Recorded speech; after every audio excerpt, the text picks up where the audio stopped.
சமூகம் விரும்பாத சுபாவங்கள். சத்தம் போட்டு பேசுதல்.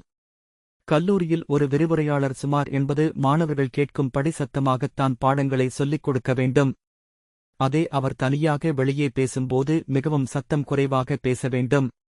ஒருவரிடம் எவ்வளவு சத்தம் உபயோகித்தால் அவருக்கு கேட்கும் என்று நிர்ணயித்து ஒலி எழுப்ப வேண்டும். இடம் பொருள் பார்த்து சந்தர்ப்பத்துக்கு ஏற்றாற்போல் ஒலியை எழுப்பி உச்சரிக்க வேண்டும். சிலர் பஸ்ஸில் போகும்போது செல்போன் இல் பேசினால் அங்கு அனைவரும் கேட்கும்படி பேசுவார்கள். அப்படி சத்தமிடும் வேளையில் பிறர் தன்னை ஒரு நாகரிகம் இல்லாதவர் என்று எடை போடுவார்கள் என்று கொஞ்சம் கூட எண்ணிப் பார்க்க இயலாதவர்கள். ஆண்கள் பெண்கள் பொதுவாக வீட்டில் எல்லோரையும் அடக்க வேண்டுமென்று சத்தம் போட்டு பேசுவார்கள். அமைதியாக பேசும் மனைவிகள் சண்டை வந்துவிட்டால் புருஷனை சத்தம் போட்டு அவன் இருந்த இடம் தெரியாமல் மறுதெருவுக்கு ஓடும் காட்சியை காணலாம். சத்தத்தினால் ஏற்படும் இடப்பெயர்ச்சி. ஒருவரிடம் நாம் உரையாற்றும்போது மற்றவர் கேட்க மட்டும் பேச வேண்டும். சிலர் சும்மா பேசும்போது மெரினா கடற்கரையில் மைக்கில் பேசுவது போல் இருக்கும். அதாவது ஒரு மனிதன் உணர்ச்சி வசப்படும்போது சத்தம் ஏற்படுகிறது. சண்டை போடும்போது பொதுவாக தெரு மக்கள் அனைவரும் கேட்கும்படி மிகவும் சத்தமாக பேசுவார்கள்.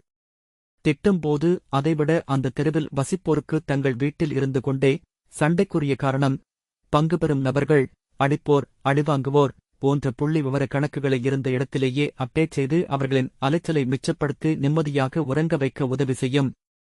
சண்டை போடும்போது சத்தம் போடாமல் அமைதியாக பேசினால் உக்கிரம் அடங்கும். பீக் நிலைக்குப் போகாது. கிளைமாக்ஸ் நடக்காது. சண்டை தானாக அடங்கும். சத்தம் அதிகமானால் ரோஷம், வேகம், கோபம் அதிகமாகும். மெதுவாக பேசிப் பாருங்கள், சண்டையே வராது.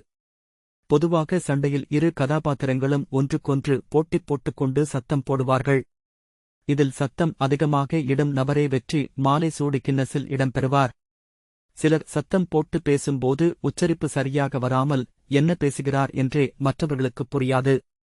ஏதோ ஒரு பொது பாஷை என்றே மற்றவர்களுக்குப் புரியும். ஏதோ ஒரு பொது பாஷை பேசுவது போல் இருக்கும். பேசுகின்ற அவருக்கே அவர் பேசும் பாஷை புரியாது. சில ஆண்கள் சண்டை போடும்போது காண்டாமிருகம் சத்தம் போட்டது போல் இருக்கும்.